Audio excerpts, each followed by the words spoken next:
Hey guys, SGT here, and I have a very special guest on the line. She's a brilliant writer. She's new to the scene, but she's moving mountains all on her own. Her name is Suzanne Posel. You know her work from Occupy Corporatism, Activist Post. You know her work from InfoWars, from SGT Report. Everybody is picking up Suzanne's material. Suzanne, welcome. Thank you for having me. Suzanne, you're really a great writer. I really have to give you kudos on your research, your hyperlinks, your vetting, your information, and that's why everybody is picking up your articles, because they're very, very detailed, but you're talking about some very scary things. We do that too here at SGT Report. I talk to a lot of smart people. I spoke with James Wesley Rawls not too long ago, who said, and I quote, "We're entering into an age of deception and betrayal by our own government." And Suzanne, that's basically what you've been writing about across the board, whether it's vaccine information or your article titled U.S. Army Tactical Manuals Describe How to Control Domestic Insurrection.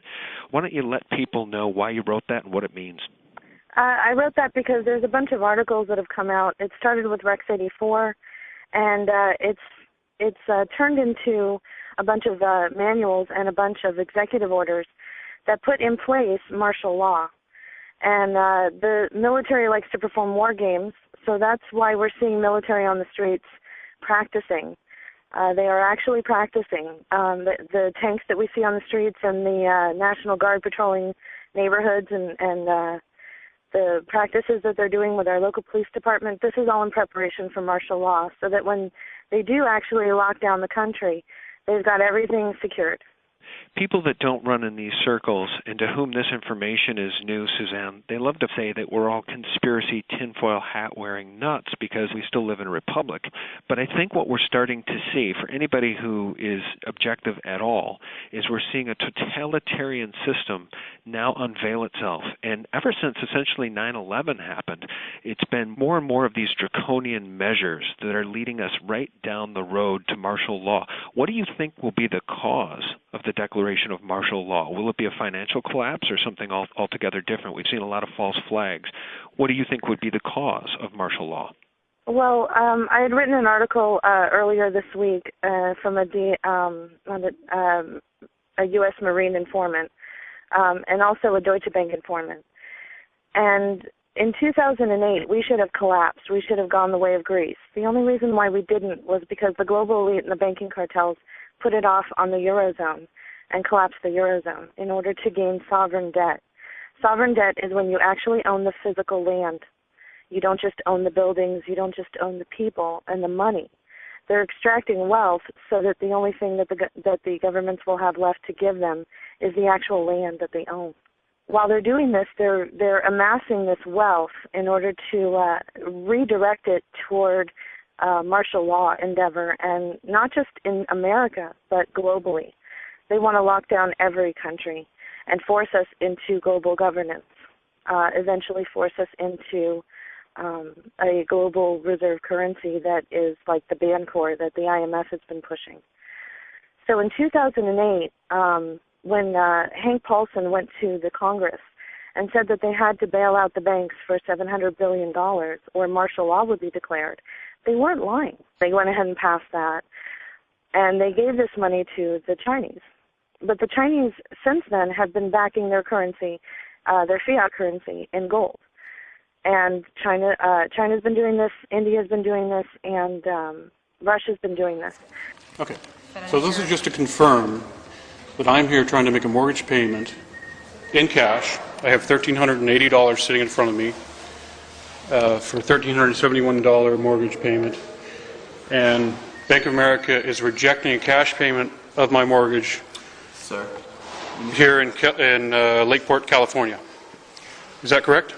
So you need to turn that off. Is that correct? You need to turn that off, sir. This is what I've just been told. Bank of America has just refused to accept my mortgage payment in cash and is insisting on a kind of a wire transfer.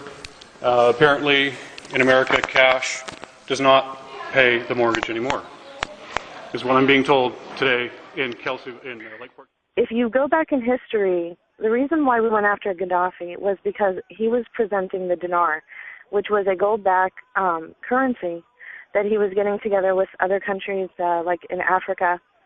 he was going to subvert the global reserve currency, which is the U.S. dollar, and destroy its complete value by backing it with gold, because the central bankers haven't dealt in gold since 1934.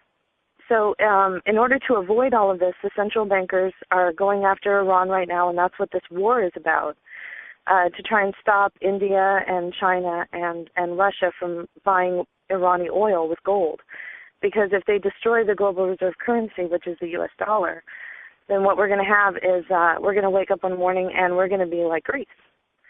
And that's going to cause complete panic in this country. So since they already set off the financial time bomb in the Eurozone, they know that it's just a matter of time before it hits our shores. So they're preparing for it. That's why we see all the movement on the streets. People are seeing tanks being moved in Burbank, California. They're seeing, in their forested areas, they're seeing police, military, escorting them off the property. National forested lands. This is public land, supposedly. By the way, it's owned by UNESCO, and it's a World Heritage Site, so it's actually owned by the UN. But anyway, people are seeing military on their streets. In Anaheim, California, they announced that because of the protest, it was a state of emergency, which I feel is a code word for martial law. I think they're trying to beta test to see if they can go ahead and lock down the country by doing it incrementally through different stages, causing problems, problem, reaction, solution, causing problems in cities, and then go ahead and locking it down and seeing how it works, kind of like a war game. One thing I forgot to mention was through the Deutsche Bank informant, I was alerted to the idea that they're going to possibly create like an internet virus that would attack the banking system, you know, like they're using Flame and Sussnet. And there's a new cousin of these two that is going around Iran. Mm-hmm. And what they would do was, on a Friday afternoon, they would say, well, we have to shut down the banking system because there's a virus in all the banks. You won't be able to use your ATMs over the weekend, but on Monday morning you'll be fine. Well, if you hear of anything like that, you have 72 hours before they roll out martial law. So wait a minute, Suzanne, you're saying that if you see anything like that in the news media or otherwise, you have 72 hours? Why don't you repeat that, help people understand what that means? When they're going to roll out martial law, they think that when the financial collapse hits the shores of the United States, they have 72 hours. So with my Deutsche Bank informant and talks with other people in the alternative media, my contacts, I just think that it's possible that a scenario like this, I'm not saying that this will happen, but a scenario like this, and it would give you something to look for, a little red flag to look for. Let's say that the banks all say that there's a virus in all the banking systems, all of the banks, and they have to shut down, like on a Friday. We know that the Obama administration loves to do things on a Friday afternoon or when we're celebrating New Year's Eve. So Friday afternoon, they would say they're going to shut down the banks and get rid of this virus over the weekend. And on Monday morning, everything would be back up. Over the weekend, you wouldn't be able to use your ATM or pay any bills online, but everything will be fine on Monday morning. That is your red flag. You have 72 hours from that moment to do whatever you were planning on doing, get to wherever you were planning on getting to, hunker down whatever you were planning on hunkering down, because they're going to unroll martial law in 72 hours from that moment, whatever scenario they intend to unroll. And I believe that it has to do with the banks, because they're stealing money from us left and right. In fact, I've gotten reports from insiders that they're taking money out of private checking accounts. They're also stealing heirlooms. The Bank of America has stolen heirlooms out of people's safety deposit boxes and ship them from one coast to another, and then claim that they didn't know that it wasn't that it was this customer's property, and then they'll send it back, but they never do.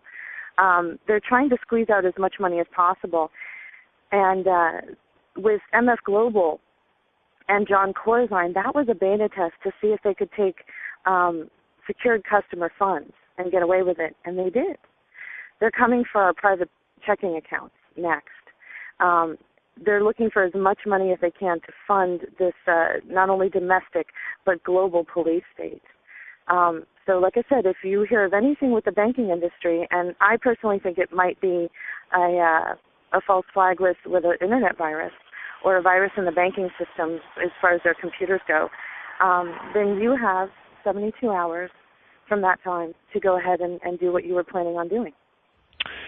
Wow. Well, I mean, we don't know if that will happen, but if it does, if people see these signs that Suzanne just talked about, Suzanne, you may have just saved some lives. I mean, for those who live in inner cities, in big cities, in scary places, be it downtown Chicago, New York, L.A., you may have saved some lives. People can get out if they have 72 hours. If they don't have but a couple of hours and there's traffic jams, they're not going anywhere.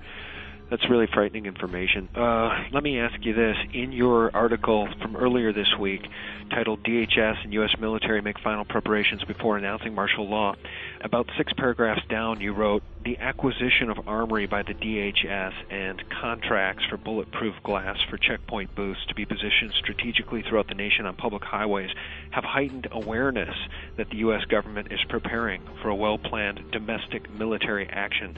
DHS armored vehicles have been sighted on highways in Kentucky and across the country, I might add. I guess what I'm wondering, Suzanne, from your expert view, do you think that the military could actually lock down this country? We're geographically gigantic. They had a hard time locking down Baghdad. The reality of this is that the PSYOP, I think, is against the people, to get the people to stand down before any of this ever happens. Because if they move on Chicago or any major American city, it's going to send a message to the rest of the patriots in this geographically huge country that it's time to take action. It's time to embrace the Declaration of Independence and throw off these despots.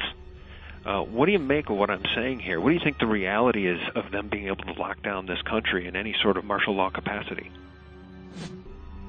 I agree with you that it's going to be difficult, and that's why they've done beta testing. The NATO summit, we saw that they were trying to do that there as well. They've allocated foreign troops. They've been training with the Polish army and the Russian army. The Russian army has shown up in Colorado. There have been reports that the Russian army have been starting the fires. And the reports that I got, that I put in that article that you just mentioned, the fires were started right in front of areas that were militarily secured. So it's my understanding that they might have been starting the fires to try and get people out of the way, get people moved out of the way so they wouldn't see what they're doing. DHS has contracted independent contractors to cover up the holes for the underground bases that they're building. So their use of foreign troops, which goes right back to Rex 84, back in the early 80s, I don't think they're going to have a problem. They're going to bring NATO forces onto the streets and to work with them, and that doubles or triples their military capacity.